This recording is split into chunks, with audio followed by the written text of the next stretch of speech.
I'm one of the naturalists with the Dubuque County Conservation Board. So what a naturalist is basically an environmental educator. So I'm sort of like a teacher, except for I hardly ever teach in a platform like this. I'm normally in a place there's no ceilings or no walls. Normally I am outside. I do environmental education, and the bulk of it seems to be for school age kids. So they come out on field trips to places like Swiss Valley, and I take them on guided hikes and interpret some of the things that I see along the way. So I know a little bit about a lot of things, but I don't know a lot about any particular thing. So I'm by no means an expert, but I usually can get you in contact with the right person or give you a pretty good idea on what it might be.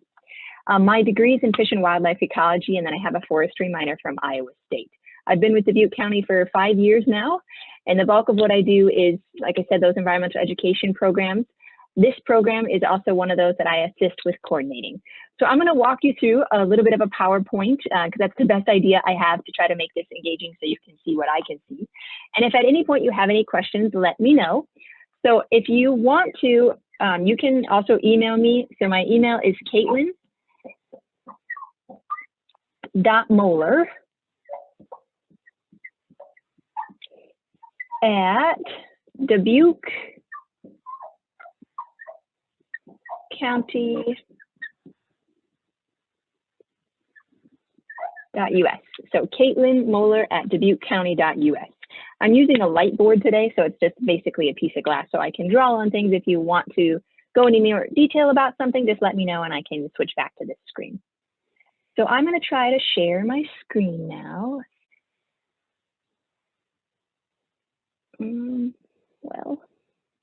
Okay, so Dubuque County Conservation Board, we manage about 2,500 acres of land throughout Dubuque County. So this is a map that shows you a little bit about some of the different parks. You'll find me most of the time at Swiss Valley, but we also manage the Heritage Trail and a whole bunch of other ones. The partners for today's program are Dubuque County Conservation Board and also the Master Gardeners. They're part of the IOSU Extension Office, and they play a crucial role in this program. So a little bit about the Mowing to Monarchs program. So this program was basically designed to encourage Dubuque County residents and county departments and city departments to establish residential pollinator habitat. The goals of this program is to protect pollinators, to assist the landowners across Dubuque County in establishing high quality habitat, and to ensure long-term success of this planting. When we did this, we advertised for this program in, I think it was like December. It was supposed to be stretched across an entire fiscal year. So there's supposed to be one in the fall and one in the spring, but this program got kind of condensed into the spring due to COVID. So we advertised for it, I think in December, and we opened up applications on our county website. We did press releases trying to encourage people to apply essentially for this program that would basically give them funding to put in pollinator habitat in their yard. So as I said, it can go to private landowners, it can go to cities, it can also go to county departments. So anybody could have applied if they were in one of those three categories and they lived in Dubuque County. So we had a whole bunch of applicants. We were flooded with them really, really quickly, and we could only fund 60 private landowners. So really, really quickly, we met that cap of 60 private landowners. And we thought we would meet the cap for cities. We were trying to encourage like the city of Dubuque to apply, and the city of Asbury, and the city of Farley, but we didn't get many applications from the cities. The cities, we were going to give $2,500 a piece to put in pollinator habitat, but like I said, we just didn't get enough applicants for that one. And then the county, we are also going to model by putting in a prairie planting as well. This program is modeled off of a program in Minnesota called Lawns to Legumes. The program in Minnesota, though, has billions of dollars, probably millions of dollars, and 20 full-time staff members dedicated to the program called Lawns to Legumes. So it's got lots and lots of sponsors. It's very, very hands-on. Where in Dubuque County, it's a program supported by the Dubuque County supervisors. They're the ones that approved the budget item for this program. And we only have really, truly one staff member dedicated to it. So it's a little bit of a different parameters. We're trying to bring it to a scale that we can actually wrap our arms around and be able to produce for people. So why this program is super duper important and why we started it and we want to encourage people to do it is because a variety of reasons. One of the biggest ones happens to be the pesticides and pollutants. So we want to encourage people to think about those at-risk pollinators and not apply pesticides, because basically loss of insects can lead to loss of birds and can trickle down into an entire food chain and even affect us. So if we don't start mitigating the amount of pesticides that are applied on our landscape, it's going to have detrimental effects. Also, things like salt that we put on our sidewalks. You don't think about it in the wintertime. You just think about, okay, I'm going to put this salt out here so nobody slips and falls. But that salt goes somewhere eventually. And, you know, it can also affect the food chain and everything that we have to deal with. So there's going to be a point where we have to be responsible when we're considering what we're putting on our landscape and the trickle-down effects and how it could potentially kill those pollinators. So again, we have to kind of start thinking about those sort of details. The other thing is simply the impervious services that we have now. If you think about our landscape now, if you drive down to the city of Dubuque, it's a cement jungle. I mean, we hardly have any plant life in some of our areas.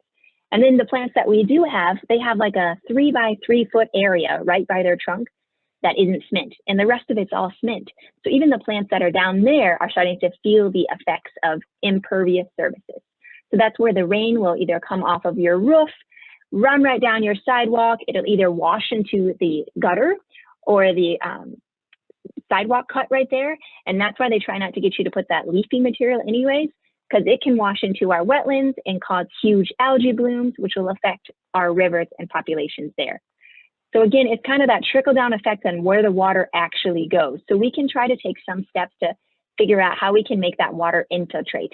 And native prairies and native plantings can help us do that. They can help absorb and catch some of that sediment, catch some of the chemicals infiltrated into the ground and that water as well. We really are seeing lots of eutrophic situations, which is that bottom left picture, that huge algae bloom in that creek is because we're having excessive amounts of nutrients pouring into our watershed, excessive amounts of pesticides and herbicides, and those lawn clippings that are going into our curb cuts that are running into these creeks. And when they get these big algae blooms like that, it's really toxic for fish populations. It favors the fish populations that we don't like so much, maybe like the carp. And the natives that we would have, like trout, they can't survive in a situation that has tons of algae growth like that. Anyway, we can all start doing little steps to help this. This is just a graphic that I wanted to show you just to truly kind of bring home the impact on what we're trying to do here. The map on the left is from 1830 to 1850. That's pre-settlement. The bright yellow is prairie and the dark green is the wooded area. The map on the right is from 2009, so still outdated for right now. The gray is corn and soybeans. And then the little tiny yellow part, that's less than 2% of our native prairie left. And then you can see the few green fingers of trees throughout that area. So it's interesting to me that in school systems, they teach you about the rainforest. They teach you about the impact of the rainforest and the endangered species and how the rainforests are disappearing to deforestation. But technically, we have the most endangered ecosystem in the entire world, the tall grass prairie. What Iowa used to have and what we hardly have any more of is the most endangered ecosystem in the world. Like I said, we have 2% of native prairies left, and only 0.5% of those prairies exist on private property. So hardly anything, our landscape has been greatly altered. This is another map that I just wanted to show you just so you can get a bit different idea. So our county mapping department made this, and it's just a zoomed in view of the county of Dubuque. So the green is the open space or the parks, and the white is agriculture. So again, I just want to show you a more depictive version of how altered our landscape is and what we really have left to work with.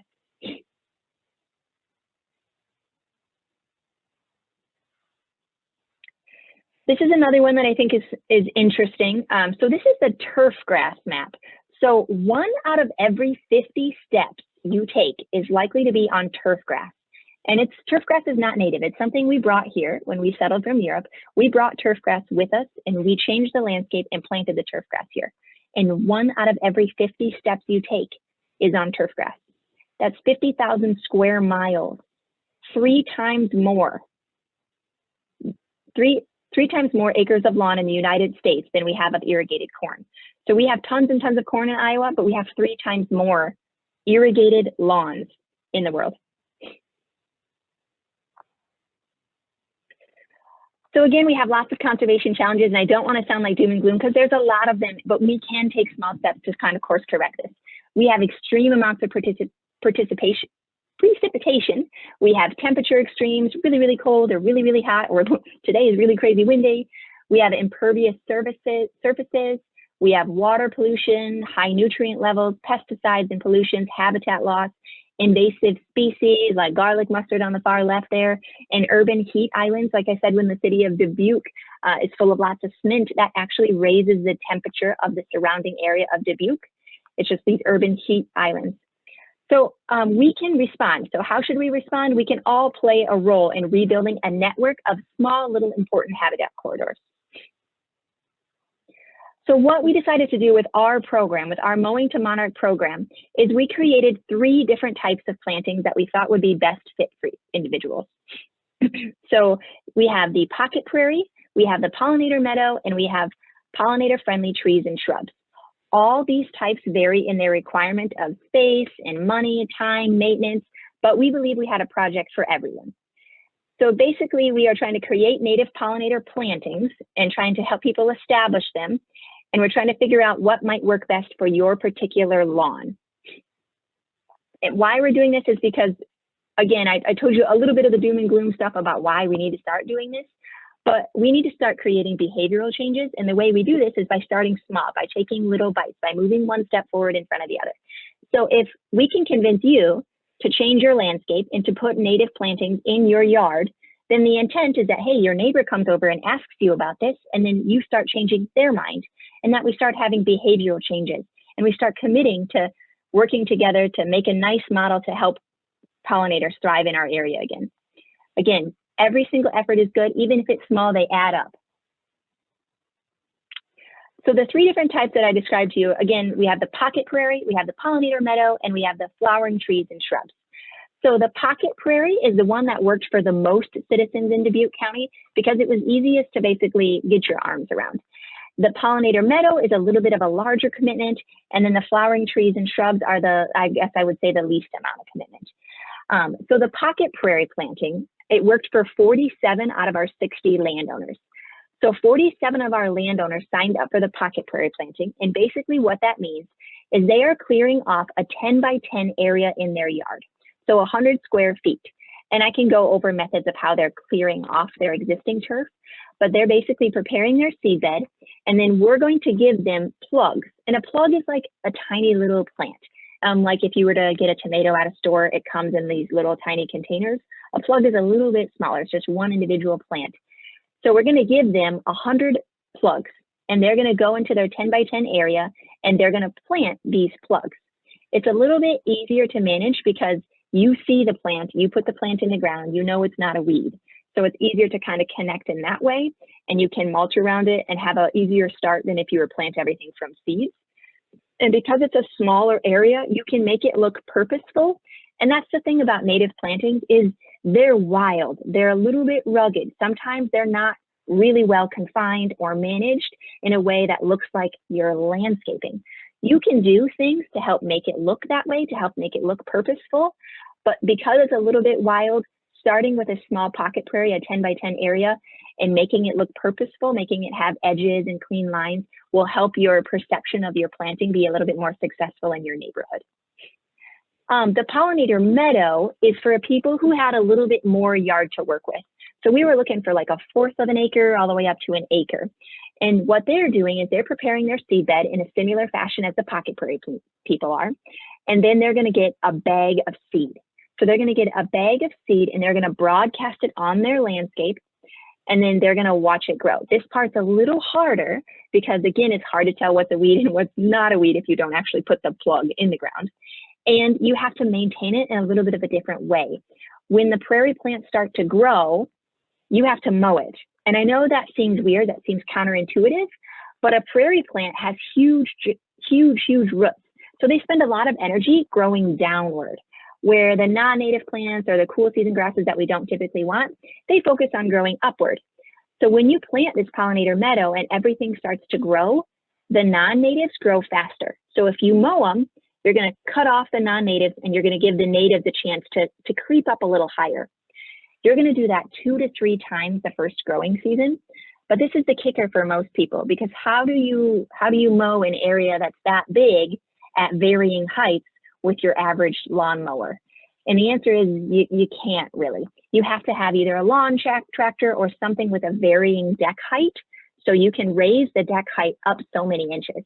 Maybe you'd start at 12 inches, 18 inches, and maybe like 36 inches. You'd want to get it higher and higher so you can keep those natives growing successfully. If you don't mow it, you're really not giving your natives a chance to thrive and get up and go. So that's a little bit hard for some people in city limits of Dubuque to achieve, because most people don't have that sort of equipment. And you might be able to do it with like a varying brush hog or a weed whip or something like that. But the binding thing with most people just didn't have that particular equipment. And then there's that little bit of a hurdle of sometimes you can't burn if you're in some city limits. In prairie meadows, you almost need to burn them to have a successful prairie every few years.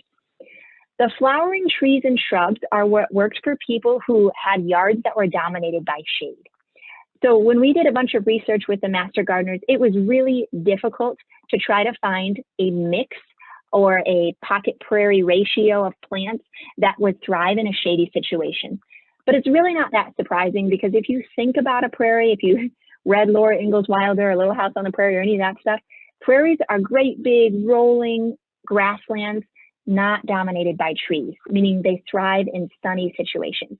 So really there's not a good surefire mix that works really good in the shade. So there were some people that we worked with that just had yards that were just dominated by woods, and we couldn't give them the pocket prairie plants or the pollinator meadow mix and feel like we were going to ensure that they had success, which isn't a big deal. There's a lot of flowering trees and shrubs that natives thrive on, or that pollinators thrive in as well, and they use for a portion of their life cycle.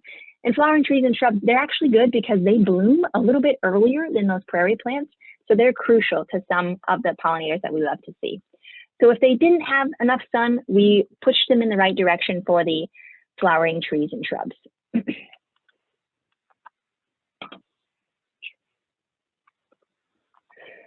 So the next part that we did with our landowners was a little bit different. So we worked with teams of master gardeners, and they assisted us and stood in as coaches. So what a coach basically did was they set up a Zoom meeting, just like you and I, and they looked at that participant's property. So this is an example. This is my house. So the coach would work with the property owner or the participants of this program, and they would draw their yard. So just like I did on my yard, I put the boundaries in, I put where my neighbors are, I put the existing trees. I tried to think about how I use my yard, basically. And the coach would walk through with the participants and determine the right sort of pollinator habitat for them, whether it was the pollinator meadow, the pocket prairie, or the flowering trees and shrubs. They would walk through together how these people use their yard to determine what fits best. And then they together would submit their order. So they'd request, okay, Kaytlan, they'd call me and they'd say, hey, Kaytlan, my participant really wants the pollinator meadow. So then I would order the seed, or they'd say the trees and shrubs or the pocket prairie. So I basically tabulated all the orders that I'd need so I could submit an order. Then the phone calls and the emails and the Zoom meetings continued with the coaches, and they walked people through the steps on basically preparing the seed bed, on growing the plants, on weeding and maintaining this from year after year. And all the participant provided, again, was the willingness to communicate their desires of their yard, a map of their property. They had to commit to picking up the prairie plants, potentially attending a workshop, and installing a sign that said Mowing to Monarchs. And they had to commit to this prairie planting for at least 3 years. Hopefully more. Hopefully this program is successful and we can continue to build on it from year to year. This is one more example of the yard design. I do think this is really, really important. And even if you're not like a super great drawer or you don't want to spend the time to do it on Beacon or anything like I did, it's good to think about the function of your yard to draw it out. Because again, we want this program to be successful. We want your prairie plantings to be a permanent fixture in your yard. And in order to do that, you got to do a lot of planting. So this is another example of one of them that the master gardeners did. So they drew out their yard. Again, they drew the way the water flows, the existing parts, like where the trees are, if there's any buildings, existing plantings, thinking about if you have any underground utilities, And then the important part is the hydrology. So draw the arrows on where the rain flows across your yard, maybe the high and low parts, maybe where your downspouts and your gutters are, or the areas of potential erosion. Another thing to think about is the area of sun and shade. Are there trees or buildings that are shading specific parts of your yard? Something that I ran into with some of the participants that I was coaching is they didn't know what parts of their yard had full sun. So something that's super easy to do is just walk outside every hour and make a sun chart. So if you have a specific area in your yard that you're thinking, okay, here's where I think I want to do a prairie planting, but how much sun does it really get?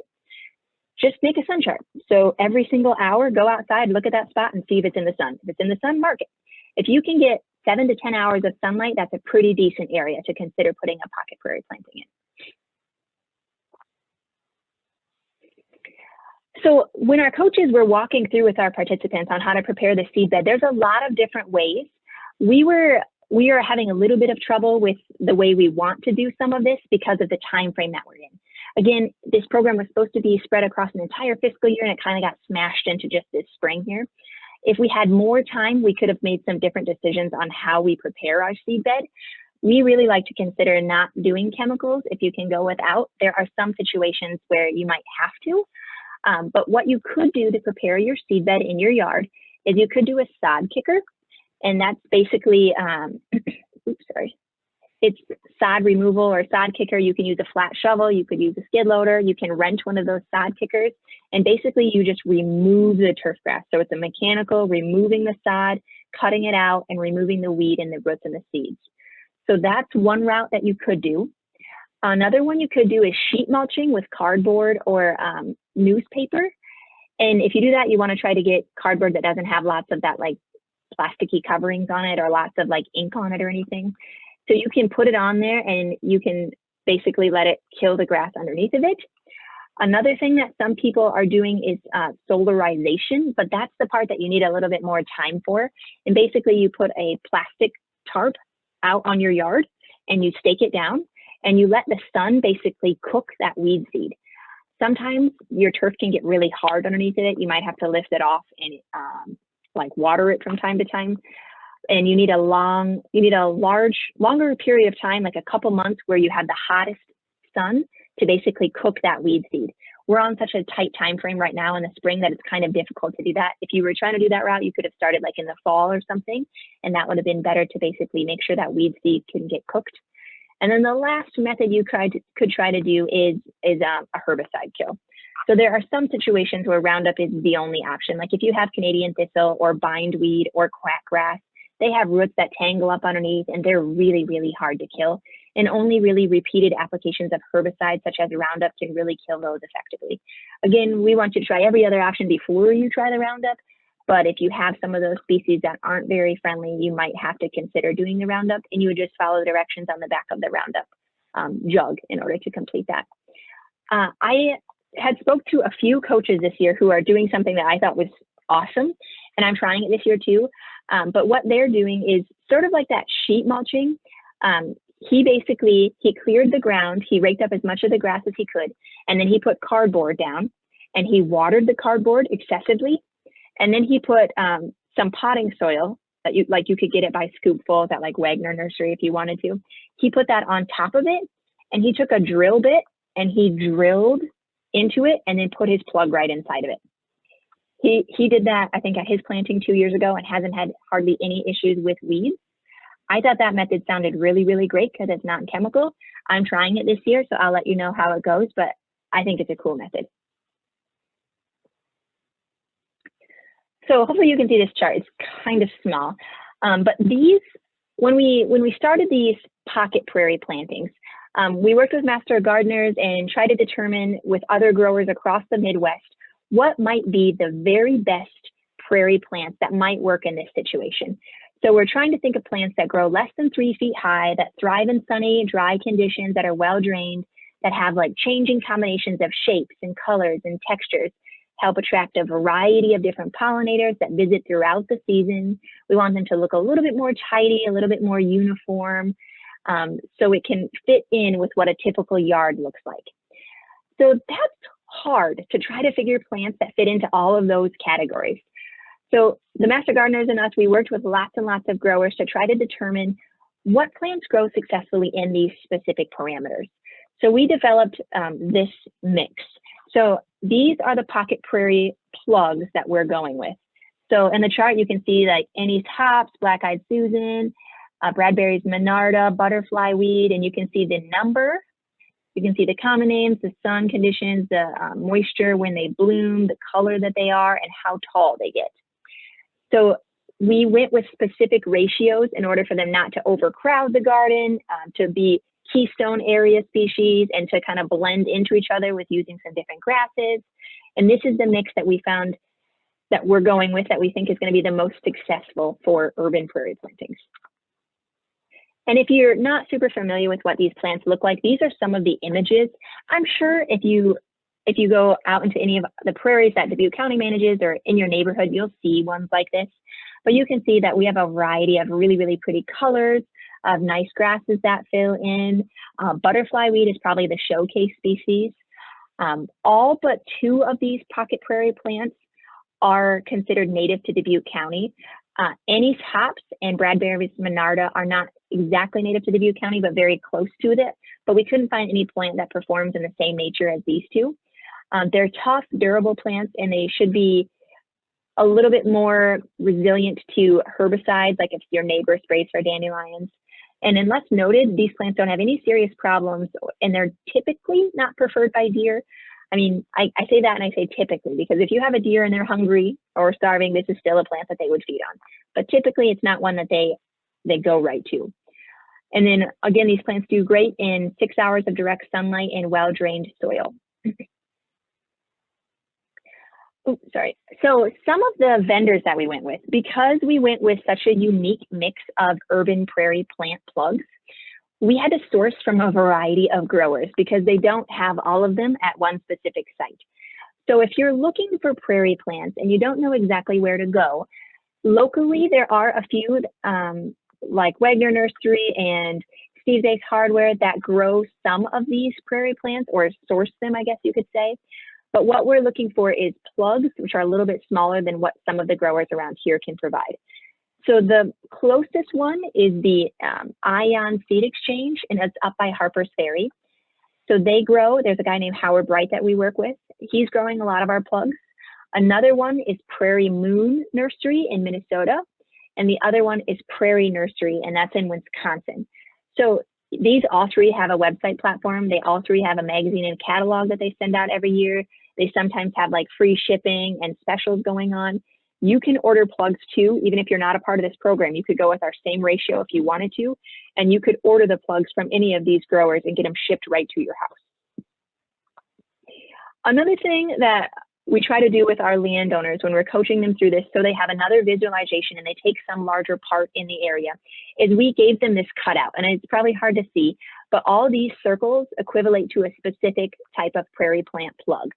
Like there's Bradbury's Monarda and anise hops and butterfly weed. Those little circles, they attribute to those plants. So we encourage landowners to print that out, cut out the circles, get a grid paper for a 10 by 10 area, and put the plants in a way that they could see being maybe aesthetically pleasing to them or functioning the way that they want.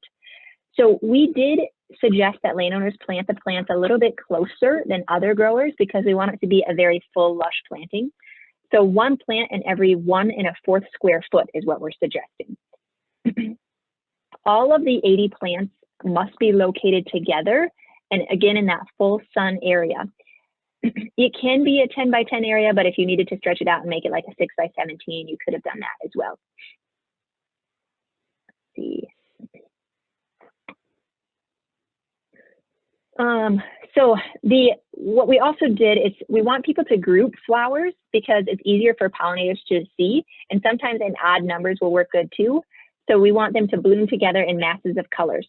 So you can distribute the grasses evenly throughout the pocket prairie planting if you wanted to. You could put the taller plants on the outside edges, the taller plants on the inside edge and the shorter ones on the outside edge to kind of fill in, like Prairie Smoke and Monarda tend to do that. They fill in these open areas and reduce the need to potentially weed later.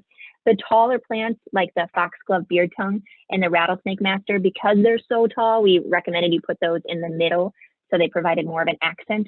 But again, this was up to the interpretation of the landowner. They could design it any specific way they wanted. We just needed them to make a 10 by 10 area and to put all 80 plugs in the ground. So before I said some things to consider as to trying to make your planting look a bit more purposeful, and you can do that by adding things. So you can indicate that it's a garden by putting in the Mowing to Monarch sign if you wanted to, and you could create borders. So you could mow edges, or you could make it in an orderly framework so the plants are grouped together. You can have a little landscape block through the area. You can use timber, those landscaping timbers if you wanted to. Again, you're wanting to make it look like it's an intentional planting. Sometimes people complain about prairies looking like weed patches. And again, it's because our brains have been trained to consider that turf grass is the right way to be. We can start changing behaviors by normalizing this, by teaching people that, hey, this is okay. It's benefiting natives and pollinators in all these fantastic ways. And again, you can take some small steps to try to make it look intentional. So that is pretty much the pocket prairie planting sector. If you are determining based on this presentation that maybe you don't have an area in your yard that has those 6 hours of sunlight, there are, again, pollinator-friendly trees and shrubs that thrive in yard settings that are really, really crucial to pollinators as well. So this is a list, and it's based on size. So the bigger ones are towards the top, and then it gets smaller. So like the biggest one is red oak, and bur oak, and it goes down to serviceberry, and then we also have shrubs. The ones that are highlighted are actually favorites of the rusty patch bumblebee, which is also an endangered species right now. So there are several species that bee prefers as well. But these are just some examples of different plants that thrive in your yard and also benefit pollinators. And why I said they're important is because they bloom in like that March to April to May, and that's before a lot of our other flowers are blooming. So it's crucial when those pollinators come back, when they come out of the ground for the next part of their life cycle, that they have something to go to. And then trees can absorb huge amounts of stormwater runoff. You can plant it on the west side of your house and it could provide shade, but in the winter it can also serve as like a windbreak if you wanted to. So there's still lots of benefits of trees and shrubs. Something that we seem to struggle with sometimes is planting a tree the right way. It is a little bit bigger than just digging a hole. You do want to dig a hole as deep as the pot, but almost twice as wide. And the root collar is the important part. Or the tree flare, you want to make sure that you don't plant the dirt over the top of that. You want it to be level with that. And the same thing with your mulch. You want your mulch to be around that, but you don't want it to be touching it because you don't want to ensue like root rot on your tree. And as you're planting, you don't want to like step on it and pack it in like crazy. You want to gently backfill the hole, and you want to use water to help reduce the air pockets when you're planting the trees. Some people stake your trees. Some people consider putting like a deer deterrent on the trees.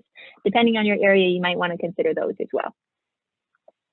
The vendors that we went with for sourcing these trees is Forest Keeling Nursery and Coldstream Farms. Coldstream Farms is their rootstock, which basically means when you get your trees, they come in the mail and they look like a stick. There's no dirt on them. Forest Keeling sends them in great big pots.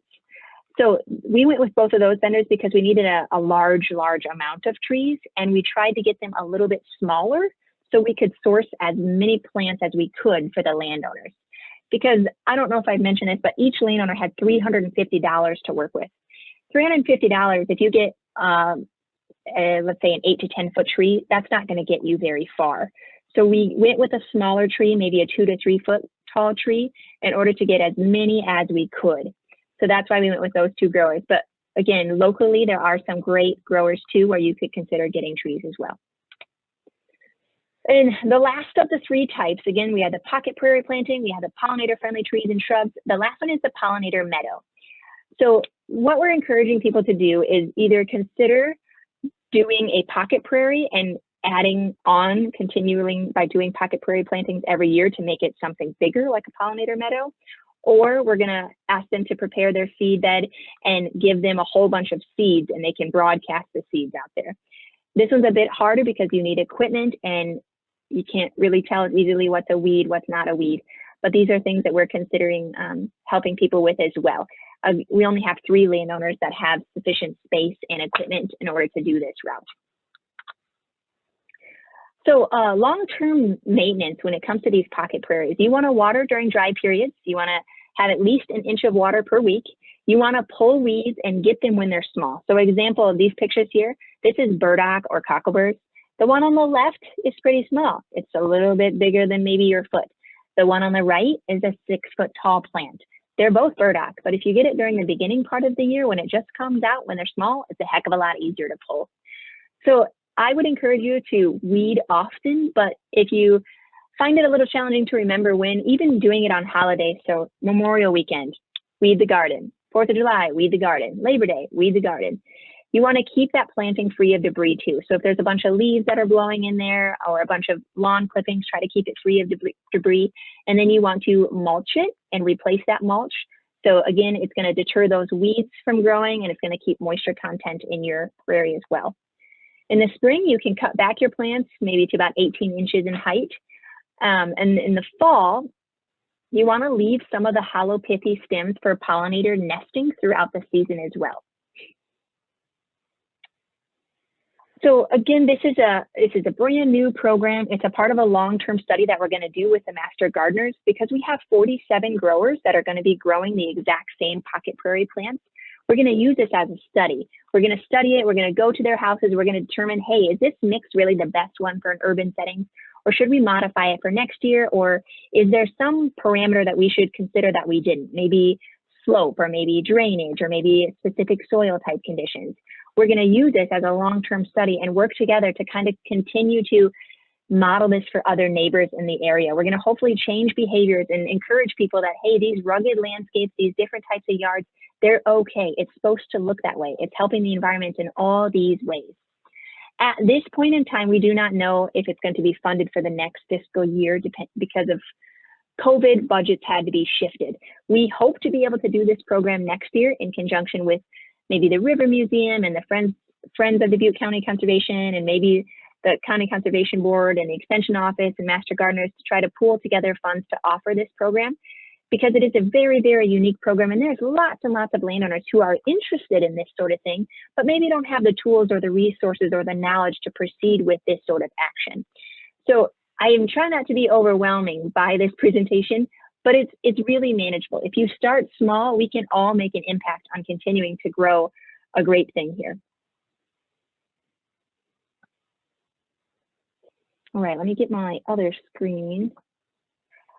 So again, if you have any questions, I can surely try to answer them, but I am by no means an expert. I can put you in touch with the right people if I don't know the answer, but this is just the program that we have developed so far, and it's kind of a work in progress, and we're trying to get a lot done in a really quick window of time. But we feel like we've done a lot of research with the master gardeners, and we've developed a program that's gonna work for a lot of people. There's a lot of excitement going around it. Our prairie plugs are supposed to arrive in the mid-May. So our first big hatch of planters is going out in May, when we're going to work with our coaches, and we're going to put these plants in the ground, and we're going to see what happens. There's yard signs that they're putting up together, and we have this Facebook group that's established for our prairie planting people, and they are communicating together, and there's a little bit of camaraderie about, hey, I'm doing this in my yard. I have this weed, I have a question here.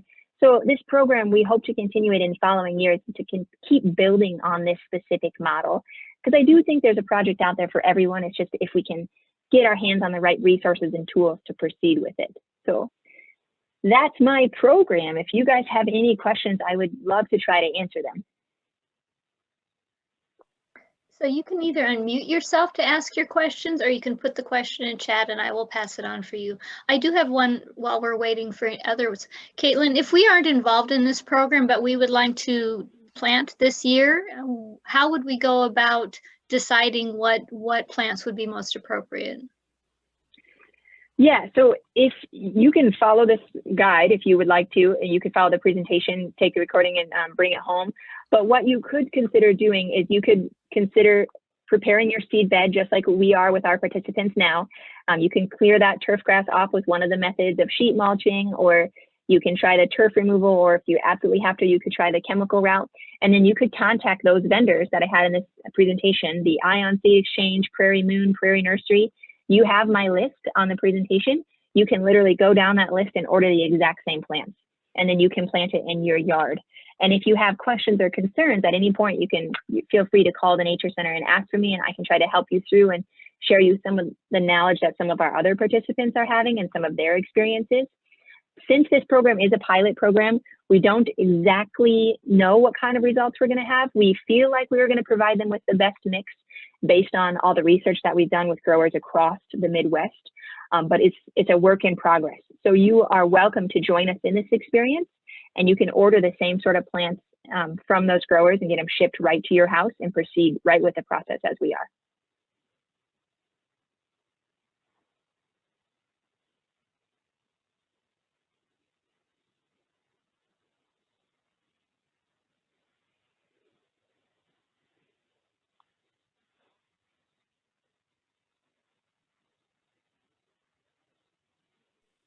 So I'm going to ask another question since I'm not seeing any others. How important is it that you prepare the ground? For example, we had some digging done on our farm, so we have a fairly open area. So there's some weeds coming up now, but there's a lot of open dirt. What would we need to do to prepare that? So preparing your seedbed is a pretty important step. So if you already have your landscape, has it been like rototilled, or has it just been raked, or you just kind of covered it back up and it's growing? They dug out some pipes and some tree roots, and so there's this big area that's just dirt and weeds now. But there's a lot of very visible ground. There's no grass. There's no. Okay, yeah, so that's great. I mean, if you could consider raking out the other parts of the grass or weeds that are there, you might be able to get away with just doing some sort of sheet mulching to try to get that last remaining few parts away. We don't want to encourage people to rototill or to kind of really rough up the ground, because it basically reworks that weed seed that's buried in the ground and turns it back over on top. So if you can just do very minimal hand pulling even to try to get as much of those weed seeds or turf grass as you can out, that would be best. And then you could consider putting mulch on it to maintain it until your plugs come. That would be the best route. If you leave it all summer, chances are something like Creeping Charlie or something's going to come encroaching on it and try to cover it back up. So if you can remove what you have now and consider putting either sheet mulching or wood chip mulch on it to try to maintain that moisture and keep the weeds down until your plugs come, that would be perfect.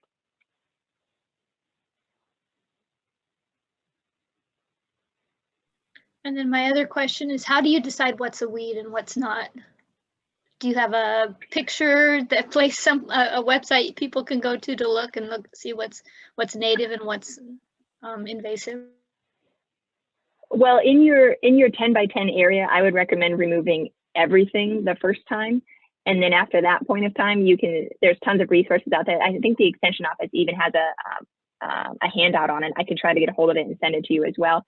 But typical weeds are weeds are plants that you just don't want in that area.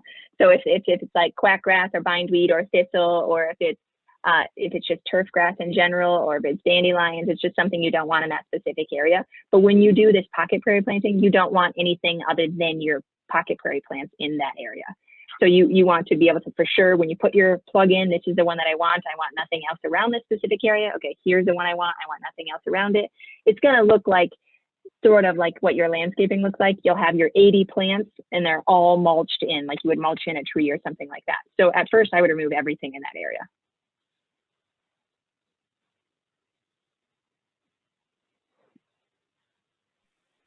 Kaytlan, do you have an idea how expensive it is to get those plugs that you were talking about? Yeah, so each landowner has $350 that we're allotting them. So we're going through and we're ordering those prairie plants, and some of them we're shipping to our nature center and some of them we're driving to pick up. So shipping is kind of an expensiver one, but I think on average it's like $270 or $280 is what we're paying per landowner for the 80 plugs. So it's not really like that much money. It's the additional shipping that we're doing too. And since we're ordering in bulk, we're getting a smaller discount, or sorry, a larger discount. And I think eventually it'll be a little bit, once we can keep funding these programs, you could apply for this if you could keep an eye on our Dubuque County website. Once this program comes up, or the Dubuque County Extension Office, I do think it'll be funded in the future again. So I just don't know if it'll be this fiscal year, but you could apply for it then, and then you get it for free if you are part of this program. But it's not too unaffordable if you can consider. I mean, you can also get like Prairie seed by the pound, and you can order that from Ion Seed Exchange too. Ion Seed Exchange is giving us the plugs at $2 a plug, which is pretty affordable as well. I can not super strong in math, but I can do that real quick to tell you. But again, we couldn't order them all from Ion because they didn't have that available. But if you went with everything from Ion, it's $160 for 80 plugs. So their rate's even cheaper, but we had to go to 3 different vendors and we had to pay shipping on those other 2 vendors. So that's why it made it quite a bit more. Thanks.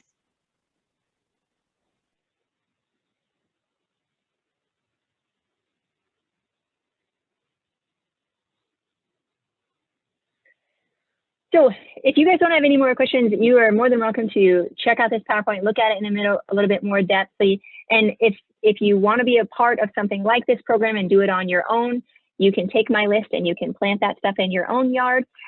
We have several really rock star master gardener coaches that might be able to be utilized as resources if you have specific questions or want a bit more guidance down the road. Maybe you're going to do this on your own, but aren't quite sure and want to be walked a little bit more through the process. I can reach out to some of our master gardener coaches and see if any of those are willing to take on more participants that are outside of our Mowing to Monarchs program, but doing something very similar.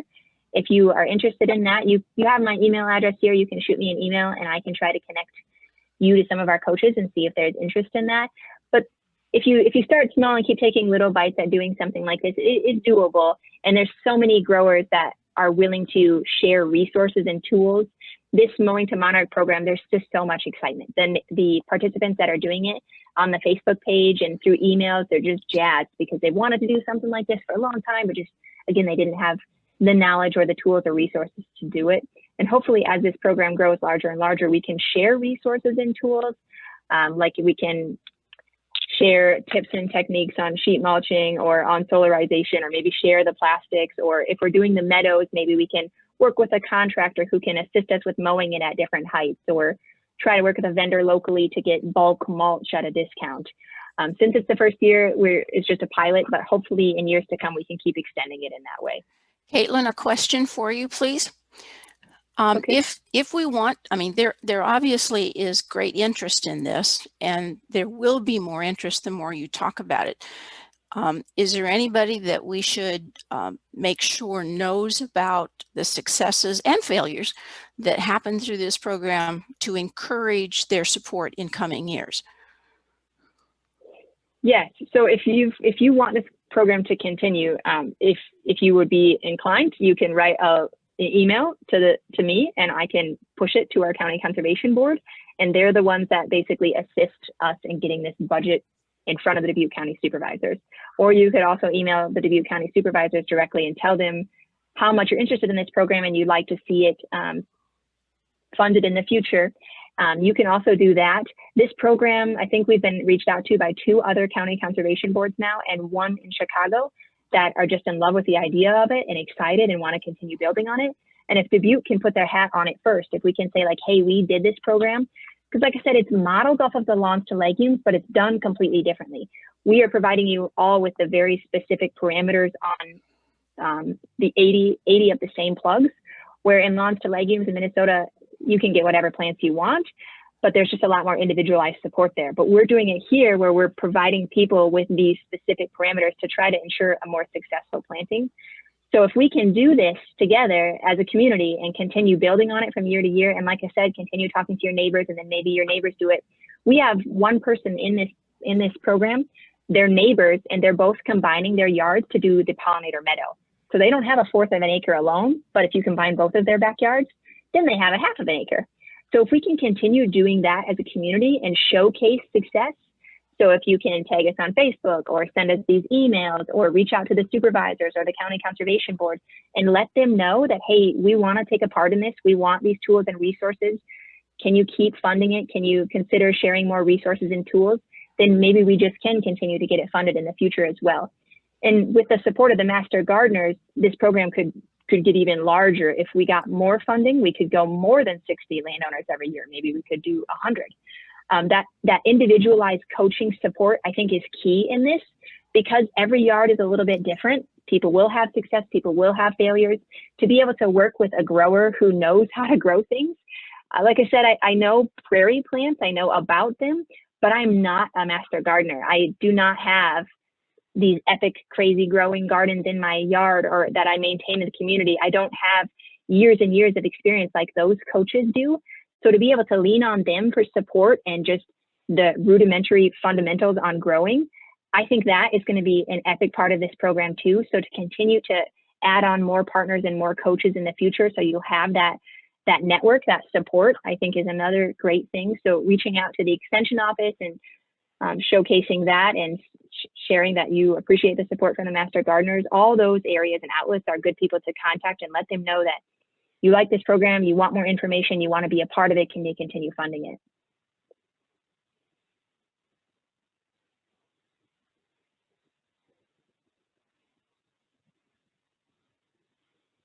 Does anybody else have any questions?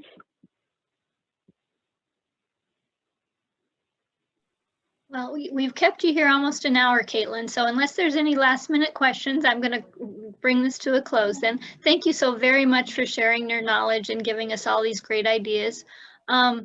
If you are, I will be, as a reminder, this has been recorded and we will post on the James Kennedy Public Library YouTube page and Facebook page, and I will send out a link to everyone who signed up for it. So hopefully that will be helpful as well. Awesome. Thank you very much for your time. And like I said, if you have any questions or want any more support, just shoot me an email and I'll try to get you in contact with the right people. Thank you. Thanks, Kaytlan.